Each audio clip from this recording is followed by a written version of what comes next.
भूल लगल मास्टर कल लड़को को चुनरिया लगाओ तरह से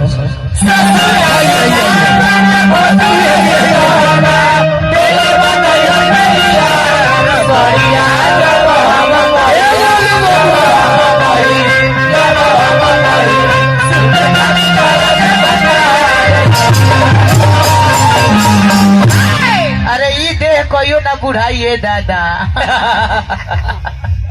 महादेव के खानदान बुढ़ाई ना ना पागल बड़े थे। मीडिया वाला हमरा से पूछे ले कोई अदर स्टेट में जाइए दिल्ली पंजाब बॉम्बे कि बाबा अब बूढ़ा कब होंगे। होंगे मेरे पास समय है बूढ़ा होने का। फुर्सत रहेगा तब ना बूढ़ा होंगे। ड्यूटी से सवाल सुनेंगे। जय हिंद जय भारत जय हो जय हो। देखिए फिर है गोस्वामी परिवार की तरफ से हजारों लाखों लाख के स्नेह मिलल। गोस्वामी परिवार का महादेव से निवेदन सदा ही परिवार बना रहे और दुल्हा दुल्हन के जोड़ी खूब सजल रहे। लड़की जाना घर में आती है लक्ष्मी के बाद यही धुन पर हमारा कहे के बाद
हम तोर भौजी है रतिया खान लगी ले रात में तार भौजी लगी है दिनों में तार बाबी लगे है पागल ना हो नहीं कवा लेकिन बीच में सीटीआई में देखिए चोच बैठी नहीं क्या बताए थे साफ सुथरा कम खाइए अच्छा खाइए फाटल पहनिए साफ पहनिए कम कमाइए शांति रहिए।